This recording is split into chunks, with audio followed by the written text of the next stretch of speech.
주의 긍휼과 은혜가 필요합니다. 그 연약한 자들이 갈망하는 자들이 이 자리에 모였습니다.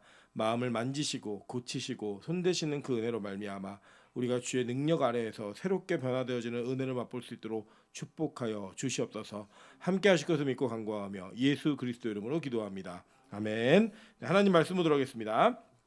고린도후서 1장 1절부터 11절까지의 말씀입니다. 고린도후서 1장 1절부터 11절까지의 말씀, 저와 여러분이 한 절씩 교독하고 마지막 절은 합독하도록 하겠습니다. 교독합니다. 하나님의 뜻으로 말미암아 그리스도 예수의 사도된 바울과 형제 디모데는 고린도에 있는 하나님의 교회와 또 온 아가야에 있는 모든 성도에게 하나님 우리 아버지와 주 예수 그리스도로부터 은혜와 평강이 있기를 원하노라. 찬송하리로다. 그는 우리 주 예수 그리스도의 하나님이시오 자비의 아버지시오 모든 위로의 하나님이시며 우리의 모든 환난 중에서 우리를 위로하사 우리로 하여금 하나님께 받는 위로로서 모든 환난 중에 있는 자들을 능히 위로하게 하시는 이시로다. 그리스도의 고난이 우리에게 넘친 것 같이 우리가 받는 위로도 그리스도로 말미암아 넘치는도다. 우리가 환난 당하는 것도 너희가 위로와 구원을 받게 하려는 것이요 우리가 위로를 받는 것도 너희가 위로를 받게 하려는 것이니 이 위로가 너희 속에 역사하여 우리가 받는 것과 같은 고난을 너희도 견디게 하느니라. 너희를 위한 우리의 소망이 견고함은 너희가 고난에 참여하는 자가 된 것 같이 위로에도 그러할 줄을 알미라. 형제들아 우리가 아시아에서 당한 환난을 너희가 모르기를 원하지 아니하노니 힘에 겹도록 심한 고난을 당하여 살 소망까지 끊어지고 우리는 우리 자신이 사형 선고를 받은 줄 알았으니 이는 우리로 자기를 의지하지 말고 오직 죽은 자를 다시 살리시는 하나님만 의지하게 하심이라.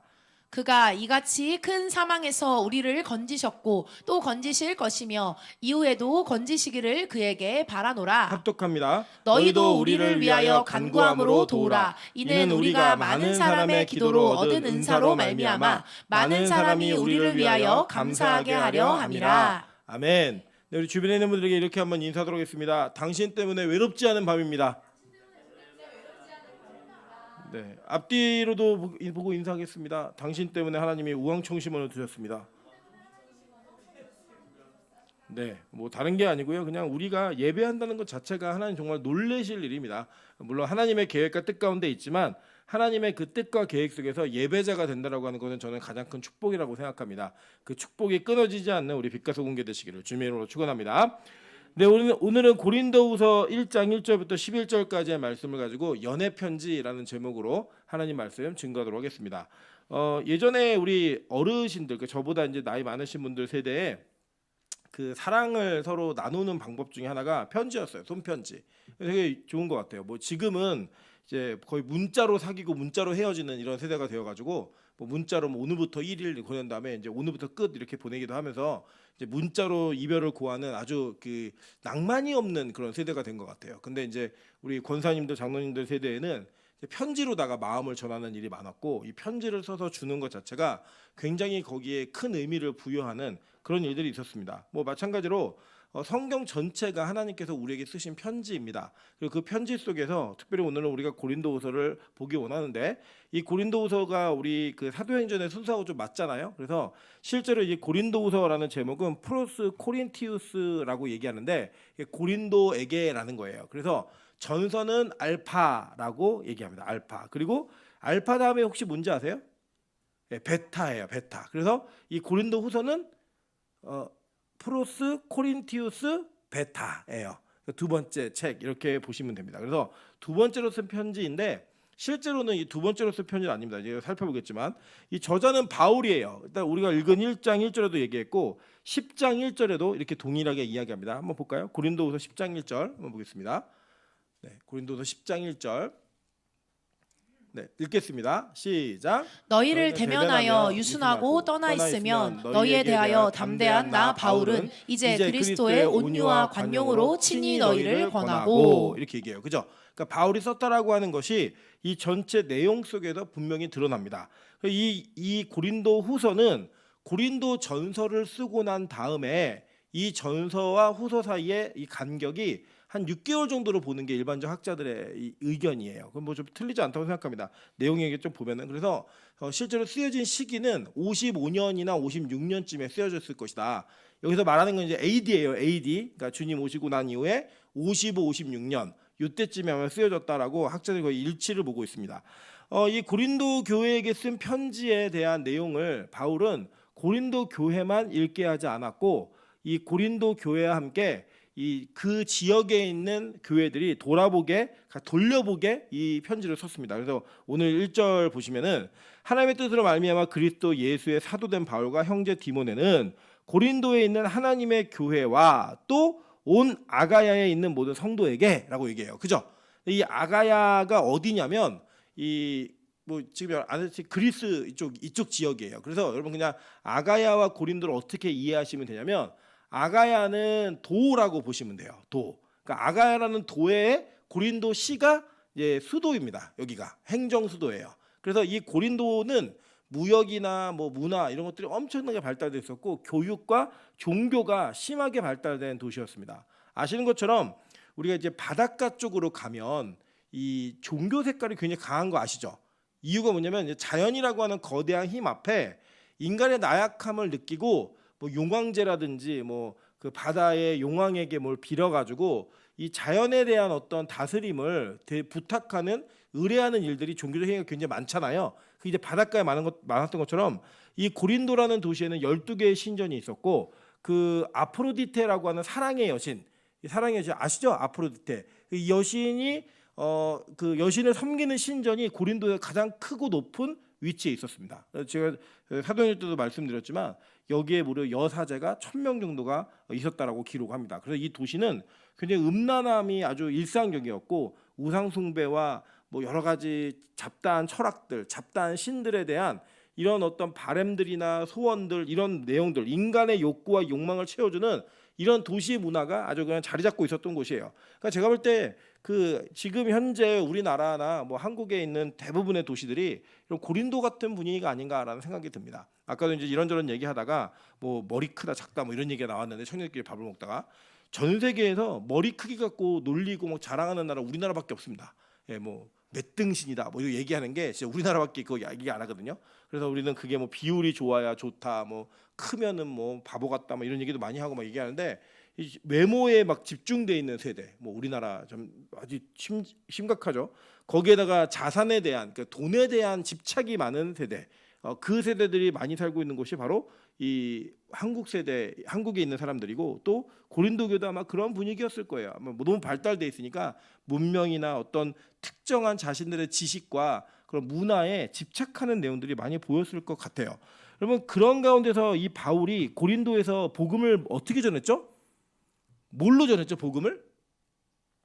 십자가만 전하잖아요. 그래서 교회가 세워졌어요. 근데 여러분 이 고린도 교회의 특징을 여러분 기억해 보시면 이 고린도 교회는 회당을 중심으로 전도하는 전도의 패턴은 비슷했는데 그 회당장이 예수를 믿었어요. 예, 기억하시나요? 그죠? 예, 소스데네라고 하는 회당장이 예수를 믿잖아요. 그래서 아마도 이 고린도 교회는 굉장히 특별한 하나님의 은혜가 임했던 곳이었습니다. 왜냐하면 그 당시 회당장은 이게 임명직이 아니라 그 명예직이었어요. 그 자기들끼리 모여가지고 야 우리 중에 좀 누가 회당장을 했으면 좋겠다. 그러면 가장 성경도 많이 알고 좀 나이도 있고 전체를 이끌 만한 리더십이 있는 사람 그런 사람을 뽑는 거예요. 자기들끼리. 그래서 이게 명예직으로 그 사람을 추대하는 이런 형태였습니다. 그런데 그 회당장이 이 예수에 대한 복음을 듣고 변화받은 거예요. 그러니까 이 고린도 교회는 바울이 1년 6개월이라는 시간 동안 머물면서 거기다 구약을 근거로 예수를 가르쳤잖아요. 그러니까 회당에서 복음을 전한 거예요. 물론 그를 반대하는 무리도 있었지만 많은 숫자의 사람들이 이 고린도에서 예수를 믿고 교회로 세워져서 바울이 1년 반을 사역하는 동안에 하나님의 복음을 온전히 전하면서 세웠던 교회였습니다. 여러분 그래서요 이 고린도후서에 대한 내용 전체를 좀 배경을 이해하시면 읽어가시기가 좀 쉬워요. 자, 우리가 전설을 우리 지난주에 살펴보았는데 지난주 목요일에 살펴보았는데 이 고린도후서의 전체 내용이 뭐냐면 후서는 자기 사도권에 대한 변호하고 바울이 교회에 대한 질서를 세우기 위해 두 가지를 부탁하는 내용이 나옵니다. 가르치고 부탁하는 내용이 그 내용들로 이루어져 있는데 원래 이제 바울이 고린도 교회에게 편지를 많이 썼어요. 예, 두 개만 쓴 게 아니에요. 한번 생각 증거를 좀 볼까요? 고린도전서 5장 9절 한번 보겠습니다. 고린도전서 5장 9절. 자, 읽겠습니다. 시작. 내가 너희에게 쓴 편지에 음행하는 자들을 사귀지 말라 하였거니와. 이렇게 얘기해요. 그죠? 그러니까 고린도전서인데 내가 너희에게 쓴 편지에라는 과거형으로 쓰여 있죠. 그러면 고린도전전서가 있었던 거예요. 예, 고린도전서 전에 쓴 편지가 있었는데 이거는 남아있지 않고 하나님께서 정경으로 택하지 않으신 거예요. 그러니까 고린도 교회하고 바울이 편지를 두 편만 주고받은 게 아니죠. 일단은 그래서 기본적으로 바울은 이 고린도 교회를 자신이 실제로 1년 반을 거하면서 목회도 했지만 그가 다른 곳에 있을 때에도 특별히 이게 에베소에서 쓴 편지거든요. 에베소에서 그가 거할 때에도 자기가 그 고린도 교회를 생각하면서 편지에 진심을 담아 쓴 거예요. 예, 그 내용이 이제 고린도 전서 전에도 있었다라고 보시면 돼요. 두 번째 편지가 뭐냐? 두 번째 편지가 바로 고린도 전서입니다. 전서. 또 하나의 편지가 있는데 그 편지는 뭐냐면 고린도후서 2장 4절 한번 볼까요? 고린도후서 2장 4절. 네, 한번 보겠습니다. 읽겠습니다. 시작. 내가 마음에 큰 눌림과 걱정이 있어 많은 눈물로 너희에게 썼노니 이는 너희로 근심하게 하려 한 것이 아니요 오직 내가 너희를 향하여 넘치는 사랑이 있음을 너희로 알게 하려 함이라. 자, 여기 보니까 많은 눈물로 너희에게 썼노니라고 얘기하죠. 그죠? 그러니까 이 바울이 고린도 전에 썼던 편지가 1번 편지가 하나 있고 2번 편지가 고린도 전서예요. 그리고 3번 편지가 눈물로 쓴 편지입니다. 예. 이 눈물로 쓴 편지는 무슨 편지냐면 고린도 전서의 내용을 보시면 고린도 전서의 내용 속에 뭐 개바파다, 아볼로파다 막 이렇게 나눠져 있었잖아요. 그러니까 바울이 그거를 들은 거예요. 그 고린도 교회 소식을 듣고 나가지고 바울이 너무 속상해갖고 쓴 편지가 고린도 전서예요. 걱정하고 근심하면서 쓴 편지예요. 야, 너희들 그 싸우면 안 돼, 분열하면 안 돼. 니네 거기 하나님의 교회야. 막 이런 내용을 쓰고 또 고린도 교회가 1년 반밖에 안 된 교회니까 이 교회의 성도들이 예수를 믿으면서 자신들이 가지고 있던 문화와 교회 안에서 어떤 문제를 해결해야 될 때 어떻게 해결해야 되는지에 대한 목회적 질문을 합니다. 그래서 고린도전서는 뭐 성찬에 관하여는 여자들이 머리에 뭐 쓰는 것에 관하여는 이런 식으로 어떤 목회적 이슈들에 대한 설명과 해설을 쭉 해주는 거예요. 해줬는데 아마도 분위기상 보면 이 고린도 전서를 받은 고린도 교회가 특별하게 바울의 편지에 감동하지 않았던 것 같아요. 계속 분열하고 싸우고 다투는 일이 계속 일어난 것 같아요. 그러니까 이 바울이 그걸 보면서 너무 속상해가지고 눈물로 쓴 편지가 세 번째 편지예요. 그 눈물로 쓴 편지에는 그래도 이 교회가 반응을 해가지고 많은 사람들이 회개하고 돌아오는 일들이 벌어진 것 같아요. 그리고 그 벌어진 이후에 마지막으로 쓴 편지가 고린도 후서인 거예요. 예. 자, 이해되셨죠? 이제 그러니까 고린도 전서와 고린도 후서는 같은 교회에게 쓴 편지인데 편지의 내용은 사뭇 다른 분위기라는 걸 여러분 아셔야 됩니다. 이게 어떤 분위기냐면 자, 고린도 교회가 분열했어요. 바울이 그 분열한 물론 그 전에도 편지를 썼는데 나중에 듣고 보니까 분열한 거예요, 이 교회가. 그래서 분열한 것에 대한 책망과 독려하는 것을 편지를 또 썼고 그 쓴 편지를 보고도 변화를 안 받으니까 다시 눈물로 쓴 편지를 쓴 거예요. 그랬더니 그 안에 그 편지를 보고 회개가 벌어진 거예요. 벌어졌는데 전체가 다 회개했느냐? 그렇지 않았어요. 여전히 그 안에 주도적인 사람들은 회개하면서 돌아왔지만 그 바울의 사도권을 공격하면서 야, 바울이 뭔데 계속 우리 교회 편지 써가지고 교회에 영향을 끼치려고 그래? 뭐 이러면서 막 계속 불평불만한 사람이 있었다 없었다? 있었겠죠. 어디든. 여러분 그래서 보통 그런 얘기예요. 우리 목사들끼리 모여가지고 이제 농담 삼아 얘기하는 것 중에 하나가 뭐냐면 안 다투고 이렇게 의견이 일치되는 교회는 이 땅에 없대요. 다 모여가지고 그러면서 뭐라고 얘기하냐면 우리나라는 예수님이 담임 목사가 되셔도 분열하는 교회가 될 거라고 그 정도로 이렇게 각자의 의견이 다양한 거예요. 그래서 이 고린도 교회 자체는 굉장히 그 분열의 씨앗이 있었던 교회인 겁니다. 그래서 바울이 이 고린도후서를 쓰면서 그 분열을 조장하고 다시 분열하려고 하는 무리들에게 내가 사도로서의 하는 이 일들이 하나님으로부터 부여받은 일이라는 사도권에 대한 정확하고 분명한 명분을 제시합니다. 그게 이제 고린도 후서에 아주 특별하게 나타나는 내용이에요. 또 한 가지는 그들에게 교회에게 부탁했던 내용들을 좀 정리하는 내용이 있어요. 하나는 너희들 예루살렘에 있는 가난한 성도들을 좀 돕기 위해서 헌금을 좀 모아줘. 내가 그럼 예루살렘 교회 전달할게. 요거 하나의 문제가 있었고, 자기가 사도로서 일을 하면서 너희에게 폐를 끼치지 않고 내가 너희에게 어떤 것도 손해가 되지 않도록 스스로 일하면서 내가 복음을 전했다라고 하는 그 내용을 이 고린도서에 담아놓습니다. 그래서 자비랑 선교라고 하는 선교에 대한 그 개념을 잡을 때 이 고린도후서를 안 보고서는 잡을 수가 없어요. 이 성경 안에 있는 내용 중에 그랬던 이 교회예요. 자, 그런 것들을 이제 써내어간 내용이 이 고린도후서에 기록이 되어 있습니다. 뭐 이제 나중에 제가 고린도후서를 배울 때 이 여정에 대한 것들을 좀 보긴 하겠는데, 자, 이거예요. 먼저 보시면 고린도 교회는 바울에게는 굉장히 절박함이 담겨진 교회였어요. 왜 절박했느냐? 한번 우리가 정황적으로 좀 보시자는 거예요. 먼저 이 빌립보 교회는 바울이 굉장히 사랑하는 교회였잖아요. 이유가 뭐였죠? 2차 전도 여행 때 첫 번째 만난 교회였단 말이에요. 그래서 그것이 엄청난 애정으로 다가섰다면 바울이 고린도 교회를 생각하는 건 또 다른 의미가 있었어요. 바울은 이 고린도 교회 바로 전에 아덴에, 아덴이죠. 아테네에서 사역을 하면서 그 사역을 실패했잖아요. 그리고 그 실패한 이후에 자신이 이제 앞으로 내가 예수 그리스도와 십자가에 못 박히시고 외에는 어떤 것도 전하지 않겠다라고 결단하고 전한 교회예요.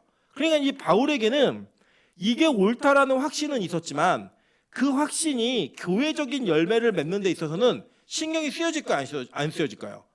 쓰여질 수밖에 없겠죠. 여기서도 실패하면 이제는 바울은 내가 뭘 쫓아가야 되지? 뭘 따라서 전해야 되지? 이 자신의 정체성과 선교적 방향에 엄청난 혼란이 있는 그런 이 미궁에 빠질 수 있는 계기였던 거예요. 그러니까 바울에게 고린도 교회는 일종의 자신이 올바른 방향을 잡았다라고 얘기하는 그 확신이 정말로 열매로 드러나는 첫 번째 교회였던 거예요. 그러니까 이 교회에 대한 애착과 이 교회가 어떻게 변화되는 것에 대한 그 집중도는 그 어떤 교회보다도 더 심각한 내용을 가지고 있는 겁니다. 그리고 여러분 잘 보시면 우리 데살로니가 전후서, 그죠? 고린도 전후서 이런 식으로 바울이 교회들에게 편지를 썼어요. 물론 빌립보서 이거 하나예요, 그냥. 물론 바울은 저는 개인적으로 바울의 편지가 한 편이었다고 생각하지는 않습니다. 그런데 성경으로 택한 내용 중에 바울이 썼던 내용 중에 고린도 전후서라고 하는 많은 분량의 이 양이 쓰여지고 우리가 방금 살펴본 것처럼 4편의 편지가 같다? 이거는 바울이 이 교회를 사랑했다 안 사랑했다? 엄청 사랑한 거예요. 그런데 바울이 이거 지금 연애편지 쓰는 거예요. 연애편지. 야, 내가 너희들 얼마나 사랑하는 줄 아니? 내가 너희 교회에게 얼마나 관심이 많은 줄 아니? 그런 관심과 사랑을 바울은 편지로서 지금 보여주고 있는 겁니다.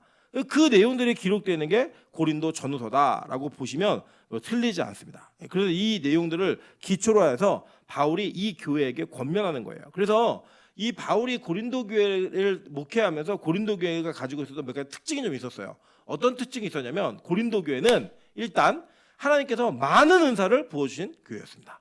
그래서 신약에서 우리가 은사라고 하는 것들을 살펴보기 위해서는요, 두 성경을 꼭 봐야 돼요. 성경이 뭐냐? 하나는 사도행전과 그리고 고린도 전서를 반드시 봐야만 합니다. 왜냐하면 실제적으로 이 신약교회에게 어떤 은사가 드러났는가라고 하는 내용이 기록되어 있는 책은 이 두 권이에요. 그래서 이 두 권을 무시하고선 신약적 개념에서의 은사를 절대 얘기할 수가 없습니다. 그래서 이 두 성경을 좀 보면 좋은데 이 고린도 후서에는 특별히 바울이 이 전체적인 내용이 정리된 이후에 쓴 편지라서 논조도 굉장히 침착하고 좀 단호한 내용들의 논조들이 굉장히 많이 기록되어 있는 것들을 보게 됩니다. 한번 우리 내용들을 한번 살펴보면서 좀 은혜를 좀 누리는 시간을 갖도록 하겠습니다. 자, 먼저 오늘 읽으신 1장 1절부터 한번 볼게요.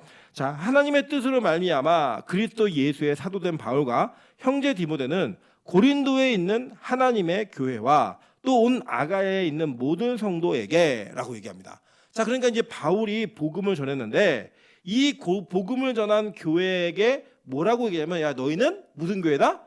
하나님의 교회다라는 거예요. 이게 너무나 중요한 가치입니다. 우리가 이 땅에 살면서 이 교회를 개척하거나 개척 멤버가 되신 분들이 가지고 있는 생각 중에 하나가 뭐냐면 이 교회가 내 거라는 생각이 참 많아요. 제가 요새 그 은퇴를 잘 못하시는 목사님들의 소식을 지금 계속 듣거든요. 보면은 문제의 본질을 파고들면 내용이 뭐냐면 그 교회가 목사 개인의 거라고 생각하는 거예요. 그러니까 자기가 개척해서 자기가 열심히 수고해서 이 교회가 세워졌는데 이거 내 거지라는 마음이 있는 거예요. 여러분 그런 마음을 갖고 있으면 이 교회는 하나님의 교회가 될 수 있다 없다?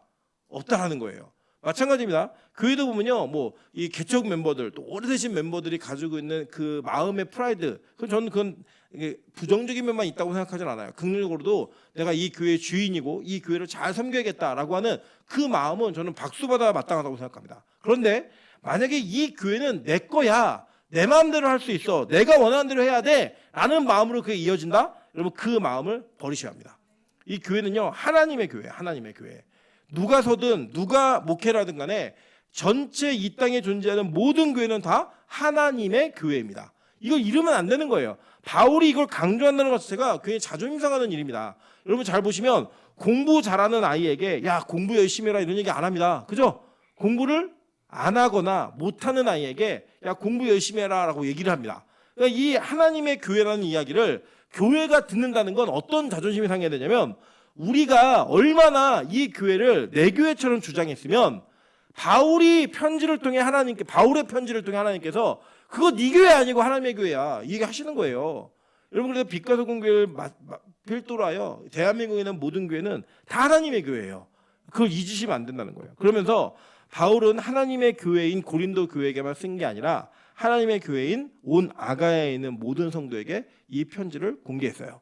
여러분 이게 왜 중요한지를 한번 봐야 되는 것 같아요. 자 보면은 여기 보면 이 내용 속에는 고린도 교회하고 사적으로 주고받은 내용들이 굉장히 많아요. 고린도 교회 교인들만 이해할 수 있는.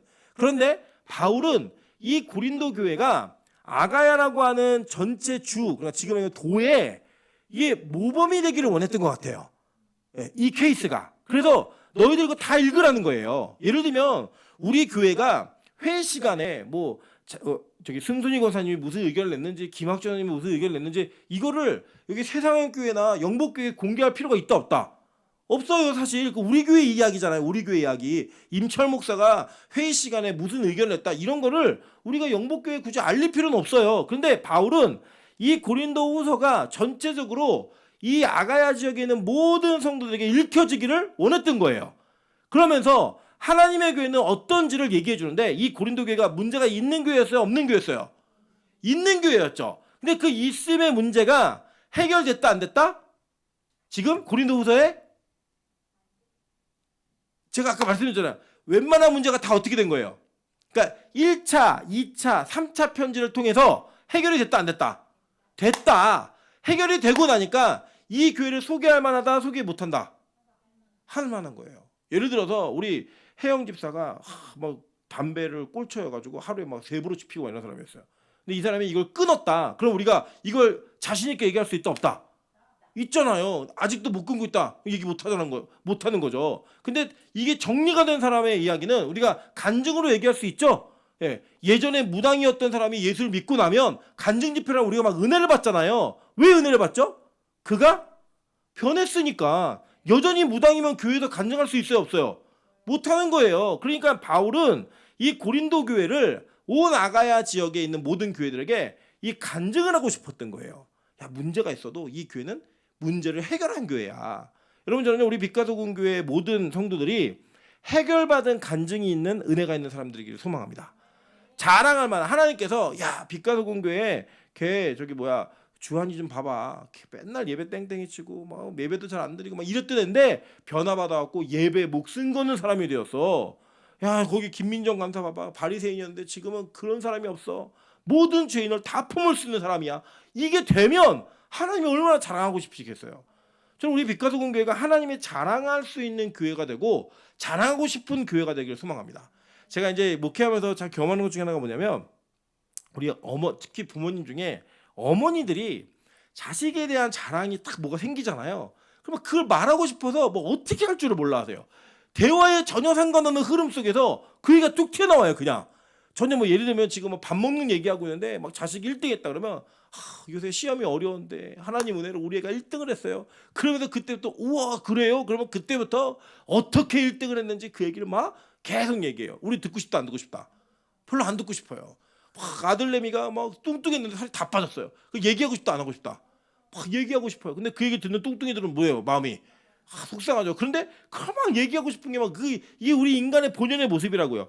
여러분 하나님도요 우리를 너무 자랑하고 싶어서 못 찾는 분이에요. 오죽하면 여러분 성경에 예가 있잖아요. 욥이 너무 이쁘니까 하나님이 욥을 마귀한테 막 자랑하죠. 너 욥 봤어?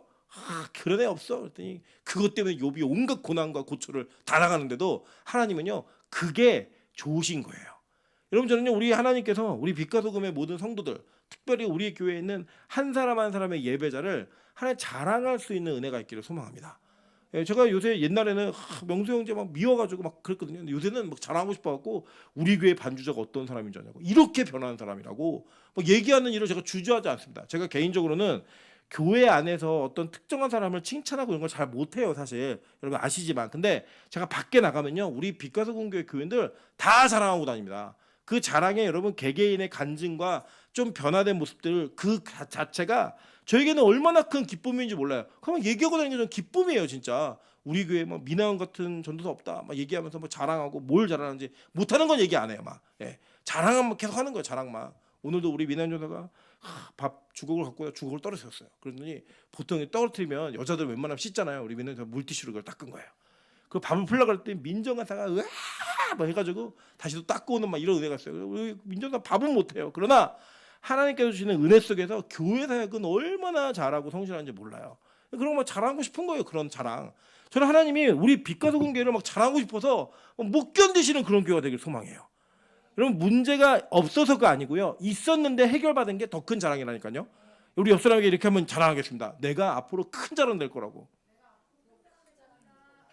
평탄하고 뭐 애초부터 잘했던 애들은요 자랑할 게 없어요. 근데 정말 못하던 애가 잘하면 자랑할 게 있다 없다? 있어요. 그리고 여러분 다 큰 자랑 되실 거예요. 진짜 큰 자랑 되실 거예요. 여러분 그래서 이 바울은 고린도 교회를 너무나 자랑하고 싶었던 거예요. 그래서 야 너네는 아가야에 있는 모든 성도들에게까지 이 편지를 다 돌려서 봐 얘기한 거예요. 자 그러면서 얘기합니다. 하나님 우리 아버지와 주 예수 그리스도로부터 은혜와 평강이 있기를 원하노라. 찬송하리로다. 그는 우리 주 예수 그리스도의 하나님이시오 자비의 아버지시오 모든 위로의 하나님이시며 이렇게 얘기해요. 자 바울이 그리고 특별히 초대교회가 성부와 성자와 성령의 역할을 상당히 정밀하게 구분해서 얘기하는 걸 보게 됩니다. 여러분 우리는 물론 트리니티가 그러니까 삼위일체 하나님을 우리 정확하게 그냥 하나님이라는 단어로 많이 표현을 하죠. 그리고 예수님을 부르든 뭐 성령님 이런 걸 기도할 때 얘기하든 그 모든 영역이 다 삼위일체 하나님을 전제하는 모임이 있어요. 내용이 있어요. 그런데 이 성경의 초대교회를 보면요, 정확하게는 성부와 성자와 성령의 삼위의 역할을 철저히 구분해서 이야기합니다. 이게 되게 중요해요. 왜 중요하냐면 성부의 사역이 있고 성자의 사역이 있고 성령의 사역이 나누어져 있어요. 그러니까 이 삼위일체 안에 한 하나님 안에 각 위격에 따른 그 요소가 정확하게 구분되어져 있는 것들을 우리는 보게 된다는 거예요. 이거 신학적으로 굉장히 중요합니다. 그래서 우리가 기도할 때 왜 예수의 이름으로 기도하는가? 그리고 우리가 왜 성령의 임재를 간구하는가? 왜 우리가 하나님께 기도하는가? 이런 내용들을 여러분 신학적으로 이해하지 못하면 우리는 올바른 하나님에 대한 이해를 할 수가 없습니다. 그리고 이 특별하게 삼위일체의 개념은 논리적으로 이해해서 이해하는 개념이 아니에요. 왜냐하면 이 땅에 존재하지 않는 개념이에요. 우리가 예를 들면 어떠한 사건이나 상황을 가장 비슷하거나 이게 어떤 이게 상황이 좀 맞을 때 비유로서 설명하면 딱 이해가 되는 게 있잖아요. 그 이해가 있는데 이 삼위일체는 그렇게 설명할 수 있는 개념이 아니에요.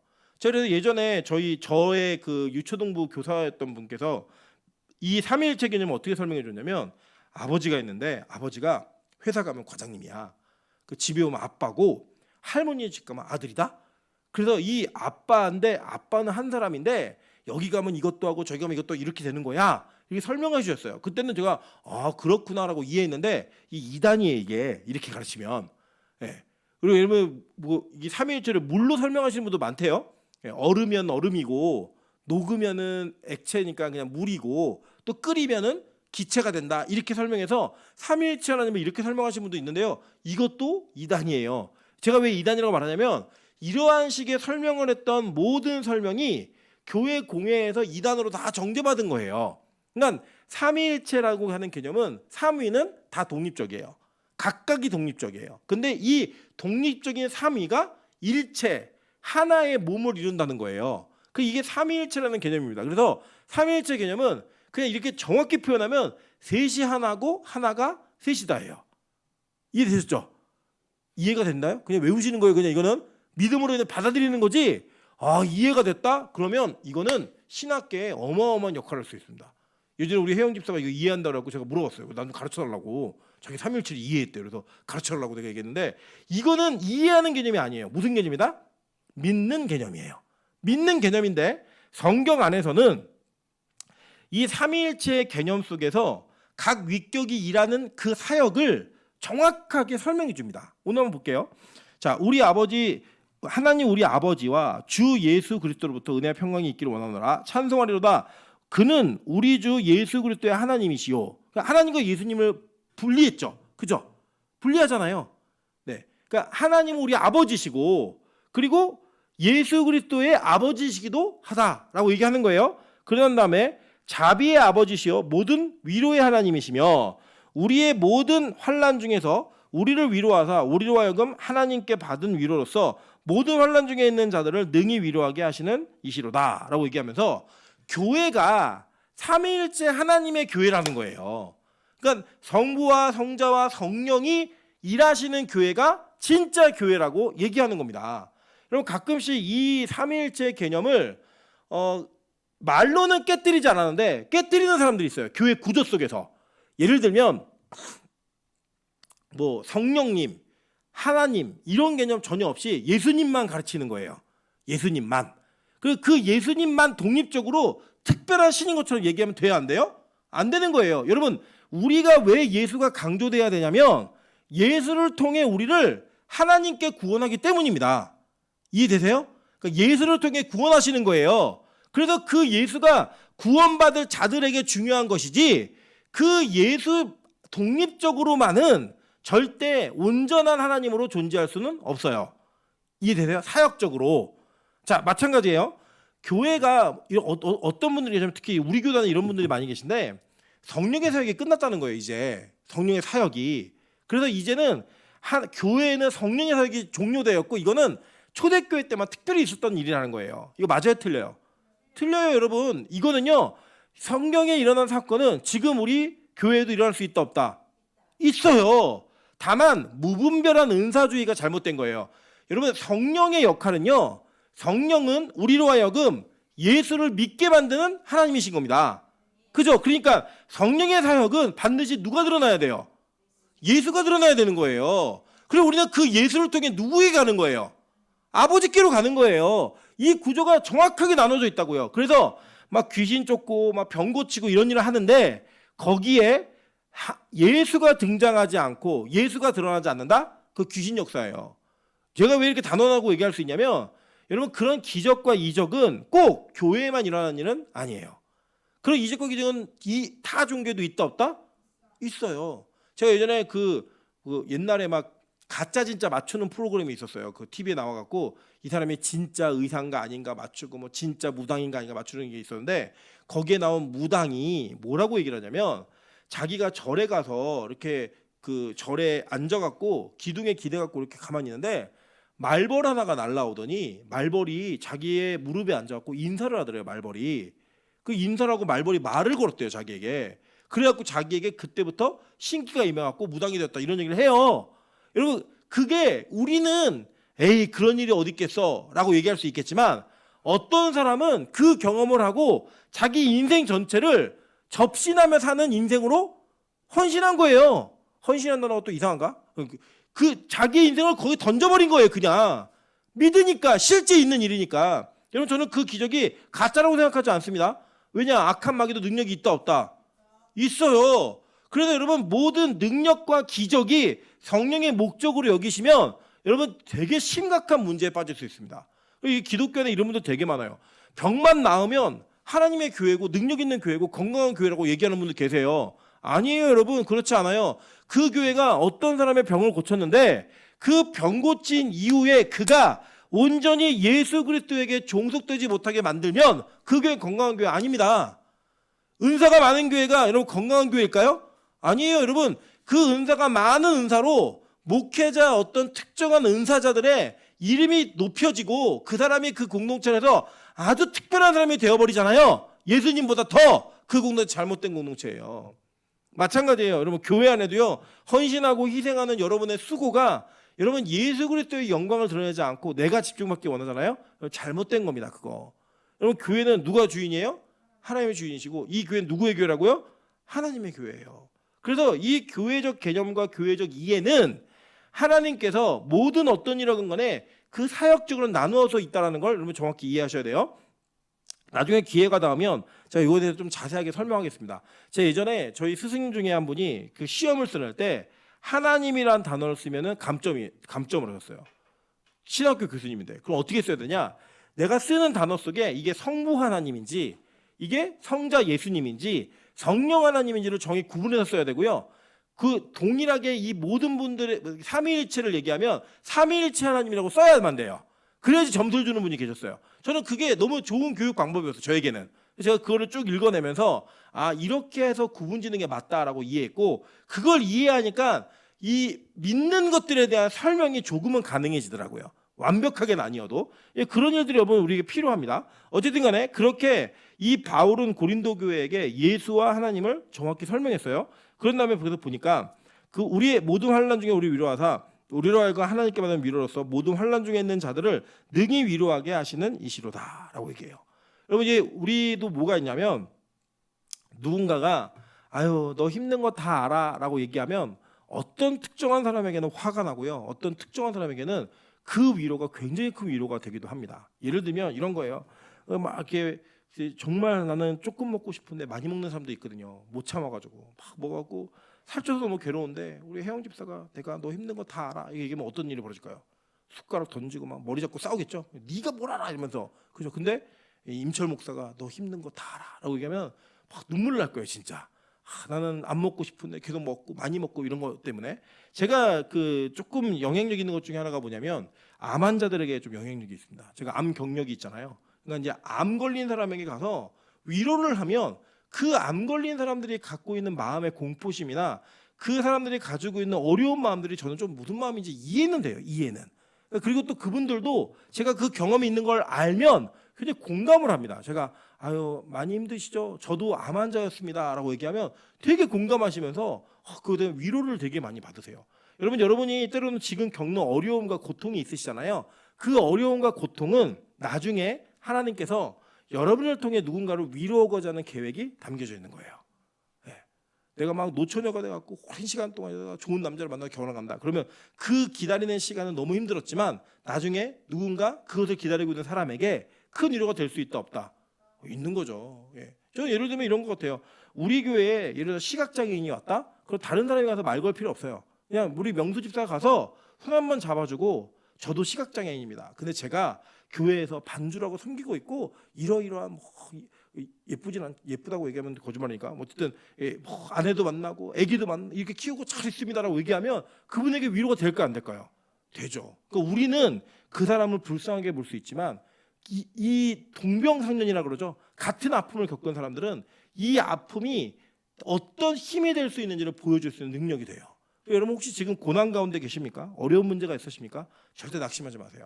여러분은 누구를 위로하기 위한 위로자로서 훈련받고 있는 중인 거예요.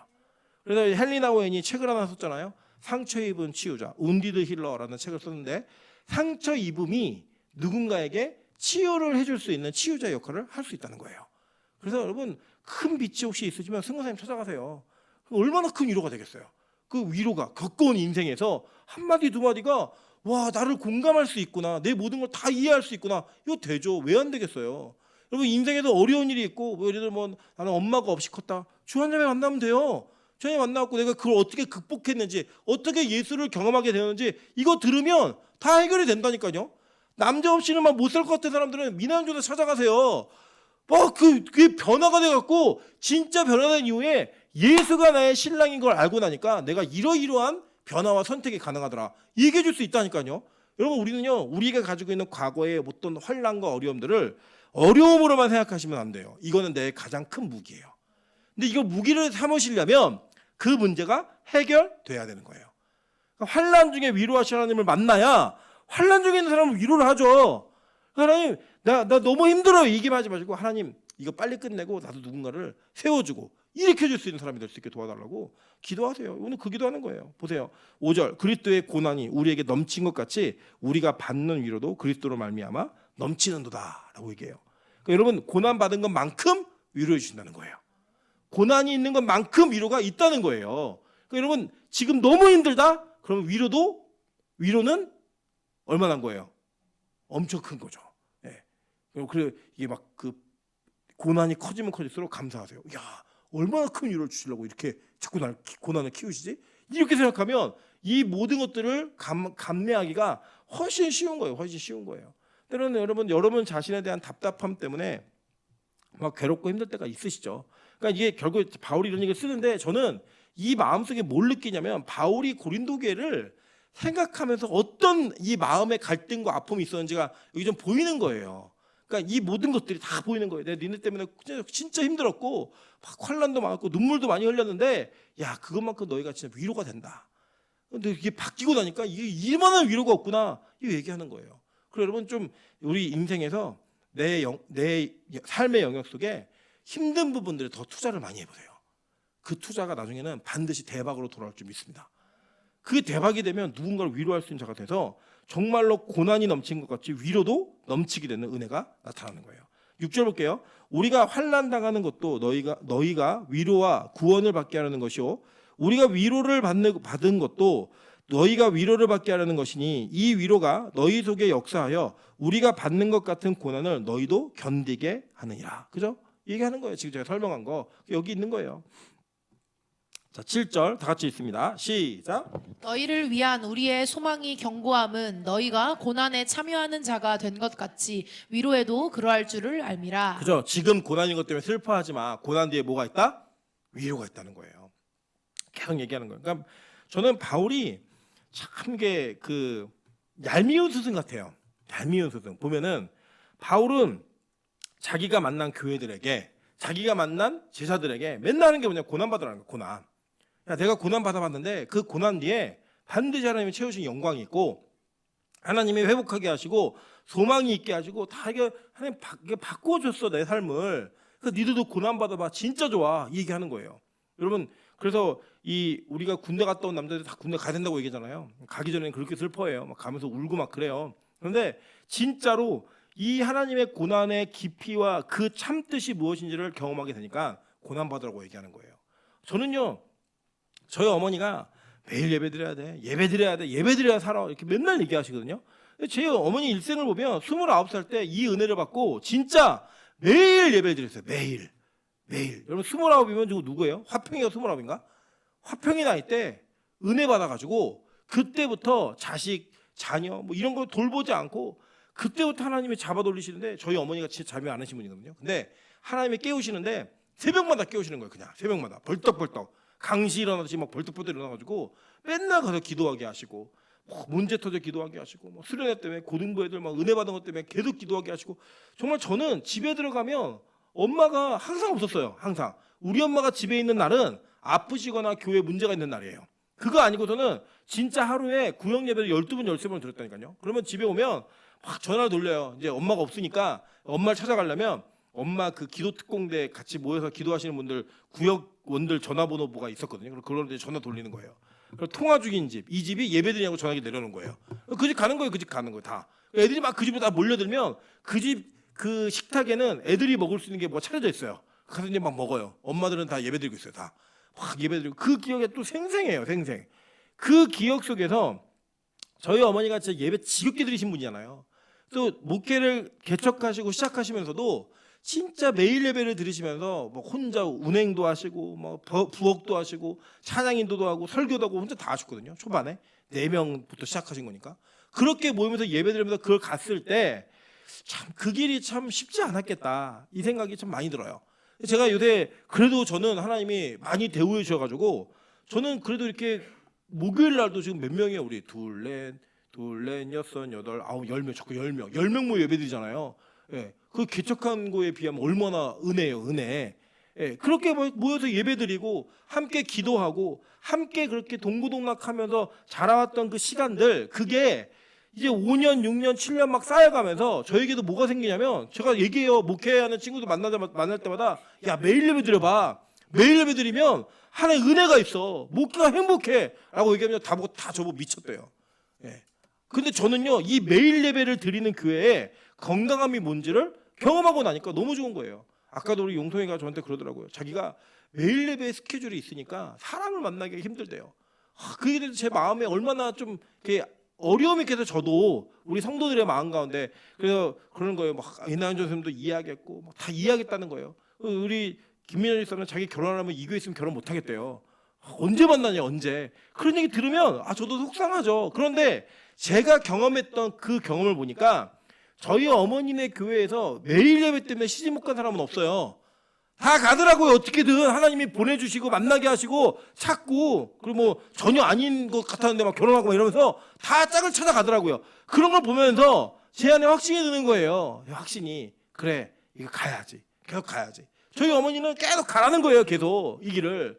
그래 여러분 지금 뭐 그 어디야 부평제일교회 이런 교회들 있잖아요. 다 원래 부평제일교회 손호삼 목사님은 목회가 너무 힘들고 장로님들과의 사이가 너무 안 좋아서 목회를 그만두려고 이제 올해까지만 하고 그만둔다라는 그 시점에 하늘문을 만나신 거예요. 그리고 나서 이 매일 예배를 드리면서 교회가 완전히 바뀌어진 교회가 됐습니다. 가보셨죠? 예. 거기 완전 분위기가 막 하늘문 분위기잖아요. 그게 원래 그랬던 교회가 아니에요. 원래 그랬던 교회가 아니라 그 교회는 원래 목사님이 이제는 나 여기서 뭐 그만해야겠다라고 마음 먹고 있었던 교회인데 하나님이 이렇게 바꿔 가시니까요. 목사님도 요새는 맨날 예배 드려야 된대요. 매일. 거기는 우리보다 더합니다. 거기는 매일 예배를 드려요. 그냥 드리고 특세 오는 거예요. 매일 예배를 드리고 계속. 그렇게 예배를 드려가는 모습을 고난인데 얘기하고 권변하는 거예요. 여러분 제가 사람들 만나면 영혼들 보면 맨날 무슨 얘기하겠어요. 매일 예배 드려라. 많은 사람들이 반대도 하고요. 그거에 대한 맞지 않다는 얘기도 많이 들어요. 많이 듣는데 제가 경험해 보니까 그 뒤에 그 고난 뒤에 하나님의 숨겨놓은 소망이 있고 변화가 있고 확실한 믿음의 발전이 있었어요. 그러니까 저는 이걸 주장하는 거고요. 이걸 믿는 거예요. 그래서 저는 이 매일 예배는 제가 이 교회에 있는 동안 계속 갈 겁니다. 몸이 아프고 힘들어도 저는 그렇게 아프고 힘들어도 그 설교의 강단을 지켜왔던 어머니의 모습을 본 게 있기 때문에 가는 거예요. 그냥 배운 대로. 저희 어머니가 저도 아직도 기억나는 게 그 허리 디스크 수술하시고 벽 잡고 올라가서 설교하셨어요. 벽 잡고 올라가서. 그리고 그게 뭔지를 알고 나니까 내가 이제는 그게 참 싫었는데 그게 참 정말 싫었거든. 저는 왜 저렇게 목회를 힘들게 하지 이런 마음도 있었고 왜 그렇게 산고석에 숨어가지고 저런 능력과 뭐 저런 재력과 모든 걸 갖추고 있는 교회가 아무것도 안 하지 이거 막 싫었는데요. 지금은 그게 맞다는 생각이 있고 저도 그렇게 살고 싶어요. 뭐 될지 모르겠지만 살고 싶어요. 진짜로. 그런 모습으로 살아가는 그 모습 속에 우리가 뭐가 생기느냐 누군가에게 전해줄 확신이 생기는 거예요. 이게 결론이에요. 전해줄 확신이 생기는 거예요. 안 해본 거는요 이렇게 얘기 못해요. 근데 했는데 내가 그 은혜를 체험하잖아요. 그걸 얘기할 수 있어요. 얘기할 수 있다니까요. 여러분 시각장애인이 피아노 반주를 할 수 있다? 사실 이거 우리 상식적으로 불가능하잖아요. 예, 근데 이거 누가 얘기하면 능력이냐? 명성조가 얘기하면 능력 있는 거예요. 해봤더니 되더라는 거예요. 해봤더니 되더라는 거예요. 그걸 얘기할 수 있는 거예요. 얘기할 수 있는 거예요. 하니까 돼. 내가 해고 나니까. 여러분 빛가서공교회는 이렇게 예배드리다가 하나님이 어떻게까지 이 교회를 이루실지 모르지만 이 교회를 완성하는 과정 속에서 저는 이 교회가 간증되는 교회가 되길 원해요. 그래야 누군가에게 너희도 매일 예배 드려라고 말할 수 있거든요. 같이 매일 예배 드리자라고 얘기할 수 있거든요. 저는 이 교회가 그런 교회로 한 걸음 한 걸음 전진하기를 주님의 이름으로 축원합니다. 얼마나 힘들었냐 보니까 보세요. 형제들아 8절 형제들아 우리가 아시아에서 당한 환난을 너희가 모르기를 원하지 아니하노니 힘에 겹도록 심한 고난을 당하여 살 소망까지 끊어지고 우리는 우리 자신이 사형 선고를 받은 줄 알았으니 이는 우리로 자기를 의지하지 말고 오직 죽은 자를 다시 살리시는 하나님만 의지하게 하심이라 라고 얘기해요. 그러니까 얼마나 힘들었으면 내가 사형 선고까지 받은 줄 알았다라고 얘기할 정도로 힘들었을까요? 그 얘기를 하면서 그런 줄 알았는데 그게 왜 그랬냐면 나를 의지하지 말고 죽은 자를 다시 살리시는 하나님만 의지하게 하심이라. 여러분 여기 부활의 개념이 나오는 거예요. 제가 아까 이거 설명하려고 그랬었는데 이거예요. 우리 교회가 예수님이 부활하셨다라고 얘기 안 하죠. 뭐라고 얘기하죠? 부활되셨다라고 얘기하잖아요. 부활은 하나님의 사역이에요. 그 하나님의 사역에 그 부활을 경험한 분은 예수님이 맞아요. 근데 죽은 자를 살리시는 분은 누구예요? 하나님이신 거예요. 이해되셨죠? 무슨 말이에요? 성부 하나님이시라고요. 그걸 누구로 통해 하셨어요? 성령을 통해 하시는 거예요. 그 일을. 그래서 예수님은 부활하신 분이 아니라 부활되신 분이고, 우리는 그 예수의 부활을 보면서 하나님께서 우리를, 성부 하나님께서 우리를 다시 살리실 줄로 믿는 거예요. 근데 여기서 되게 아이러니한 게 뭐냐면 이거예요. 왜 이렇게 사형 선고를 받았다고 여길 만큼 스스로 힘들게 하셨나? 뭐 하려면 하나님께서 자아를 죽이려고 이렇게 하신 거예요. 자아를 죽이려고. 여러분, 우리가 보통 십자가를 이야기할 때, 제자의 도를 얘기할 때 자기 부인이라는 단어를 많이 얘기합니다. 근데 그 자기 부인이 뭐냐면요, 내가 하고 싶은 거, 내가 원하는 거, 내가 필요로 하는 거, 내가 욕구하는 모든 것들을 부인해 버리는 거예요. 그러니까 이런 거예요. 나는 저 사람 용서 못해요. 나는 저 사람과 겸상하고 싶지 않아요. 나는 이 사람을 용납하지 못하겠어요. 그게 나예요, 나. 근데 그걸 부인하고 그 사람과 같이 밥을 먹고 그 사람을 용납하고 그 사람을 이해하는 게 뭐예요? 자기 부인인 거예요. 여러분, 자고 싶고 눕고 싶고 쉬고 싶은 건 누구나 다 갖고 있는 욕구예요. 근데 하나님이 원하실 때 그것을 부정하고 예배의 자리로 나오는 게 뭐다? 자기 부인인 거예요. 그러니까 여러분, 자기 부인이라고 하는 거는요, 내가 죽지 않으면 절대 할 수 없는 일이에요. 내가 있으면 절대 못해요. 예, 내가 죽어야지만 할 수 있는 일이에요. 그러니까 예수님이, 하나님이 우리를 죽음까지 몰아넣어버리시는 거예요. 그냥 사형 선고를 받았다고 여길 만큼까지 몰아붙이는 거예요. 아, 하나님이 나를 죽이려고 작정하셨구나. 그 과정을 통해 누가 죽는 거예요? 내가 죽는 거예요. 그래서 여러분, 고난을 빨리 끝내는 비결을 알려드릴게요. 빨리 자기 부인하시면 돼요. 그럼 고난이 끝나요. 근데 자기 부인이 안 되면 계속 고난이 있다 없다 계속 있는 거예요. 왜요? 우리가 죽어야 누구를 의지하니까? 하나님을 의지하니까. 예수를 의지하니까. 그렇게 하나님은 우리를 훈련시켜 가시는 거라는 거예요. 여러분, 제가 이제는 젊은 목사라고 얘기는 좀 못할 것 같아요. 왜냐하면 저는 29대부터 목사였으니까 목사를 좀 오래 했죠. 그 나름대로 오래 했는데, 그래도 제가 늙은 목사는 아니잖아요. 늙은 목사인가요? 누군가에게는 또 늙은 목사일 수 있겠지만, 그래도 절대적으로 볼 때 늙은 목사 아니에요. 그래서 좀 너무 다행인 게, 저는 친구들에 비해서 새치가 없어요. 예, 새치가 없죠. 저 염색한 머리 아닙니다. 새치가 없어갖고, 그래도 이제 옛날에는 제가 20대 때 저를 40대로 봤는데, 제가 지금 40대인데 저를 30대로 봐요. 예. 부정하는 분들이 몇 분 계신데, 예. 이게 이제 바뀌어가지고 좀 젊은 목사가 되었음에도 불구하고 제 안에 제가 옛날에 있었던 저의 혈기, 저가 가지고 있는 막 화, 이런 것들이 정말 많이 죽었어요. 근데 아직도 많이 남았어요. 그래서 저는 고난이 조금 더 필요한 것 같아요. 하나님께서 고난의 터널로 계속 밀어 넣으시고, 그 고난의 장면으로 밀어 넣으실 때, 그걸 이겨내는 게 그렇게 쉽진 않아요. 뭐 예를 들면 요새는 제가 몸이 너무 많이 아파요. 여기저기가 아픈데, 어떤 마음까지 되냐면, 오늘은 좀 쉴까? 누구한테 말하고 쉴까? 영상을 볼까? 이 정도로 몸이 막 아플 때가 있거든요. 그때 와, 이거는 자기 부인이 아니야. 이거보다 더 심했을 때 사람들도 다 복음 전하고 했는데, 이건 아니야. 우리 엄마 아마도 난 그렇게 안 살았으니까 그렇게 살려면 이걸 부인해야 돼. 저는 아픈 걸 부정해버려요. 안 아파, 나는 아프지 않아, 괜찮아. 그러면서 일어나는 거예요. 툴툴 털고. 오늘도 와가지고 너무 몸이 힘들어서 교회에서 한 2시간을 잤어요. 잤는데 일어났는데도 몸이 잘 회복이 안 돼요. 그래도 부정하는 거예요. 아니야, 나는 괜찮아, 나 설교할 수 있어, 나는 괜찮아. 그리고 또 일어나는 거예요. 저는 이게 미련하다고 생각하지 않아요. 저는 이게 하나님께서 제 스스로 저의 건강을 부인하고 하나님의 요구하시는 자리로 갈 수 있는 그 걸음을 걷고 있는 걸 생각해요. 아직 제가 뭐 서지 못할 정도로, 뭐 설교 못할 정도로 힘든 그런 나이 아니에요. 그래서 저는 그걸 잠깐만 부인하면 할 수 있어요. 그 훈련을 통해 저는 만들어 가시는 거예요.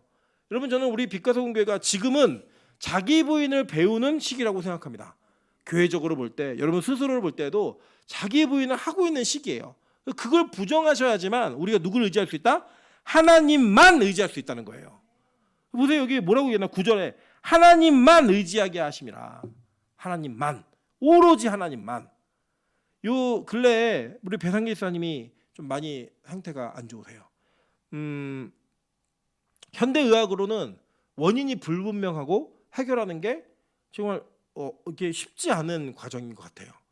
저는요 오히려 그 장면이 누군가에게는 절망의 소식일 수도 있지만 저는 그렇게만 생각하지는 않습니다. 왜 그렇게 생각하지 않냐면 이제 하나님만 의지할 수 있는 모든 조건이 완성됐어요. 그리고 그 과정을 통해 하나님이 우리 배상지사님 가정에 무슨 일을 하실지 모르겠지만 저는 하나님만 의지하는 가정이 되게 하시려고 하나님이 일을 벌리셨다고 믿어요. 그리고 그 가정에 이런 일이 벌어질 거라고 좀 기도하고 있어요. 그럼 그거 병이 낫는다 이런 개념으로는 접근하는 건 아니에요.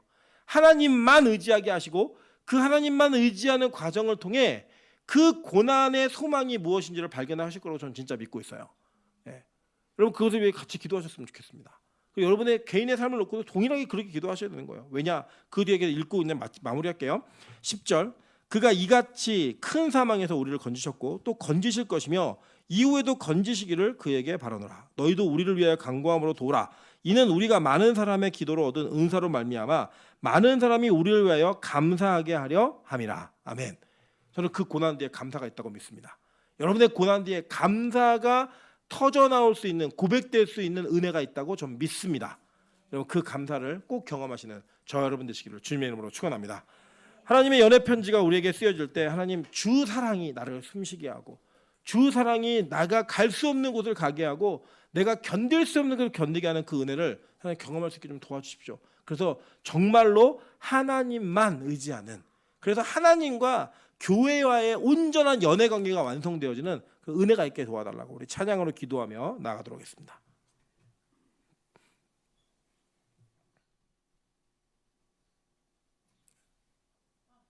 네.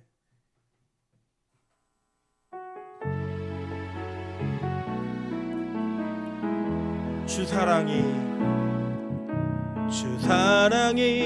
나를 숨쉬게 해 세상 그 어떤 어려움 속에도 주 은혜로 나를 돌보시며 세상 끝날까지 지켜주시네. 주 사랑이 나를 이끄시네. 내가 갈 수 없는 그곳으로 내가 갈 수 없는 그곳으로 주의 사랑 나를 붙드시며 세상 끝날까지 인도하시네. 주님만이 내 아픔 아시며 주님만이 내 맘 어루만지네.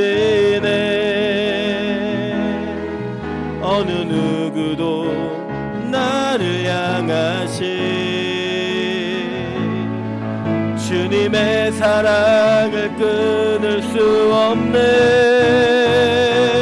주님만이 내 능력이시며 주님만이 나의 구원이시네. 어느 누구도 나를 향하신 주님의 사랑을 끊을 수 없네. 주님만이 내 아픔 아시며 주님만이 내 맘 어루만지네. 어느 누구도 나를 향하신 주님의 사랑을 끊을 수 없네. 주님만이 내 능력이시며 주님만이 나의 구원이시네. 어느 누구도 나를 향하신 주님의 사랑을 끊을 수 없네. 어느 누구도 나를 향하신 주님의 사랑을 끊을 수 없네. 같이 한번 기도할 때 하나님이 고린도 교회를 얼마나 사랑하셨는지 네 편의 편지를 통해 세세하고 세밀하게 이 교회를 간섭하셨습니다. 그리고 얼마나 사랑하셨는지 바울을 통해 바울이 겪었던 고난이 그 교회에게 그대로 있기를 소망하셨습니다. 이유는 단 하나, 그 뒤에 숨겨진 하나님의 가장 큰 구원과 그 뒤에 숨겨진 하나님의 가장 큰 소망을 발견하게 하려 하셨고 하나님만 의지하게 하려 하셨기 때문입니다. 하나님, 우리 인생에 이런 동일한 일이 있다면 하나님만 의지하는 믿음을 허락하여 주시옵소서. 예수 그리스도만을 바라보는 소망이 있게 도와주시옵소서. 성령의 임재만을 기대하는 은혜가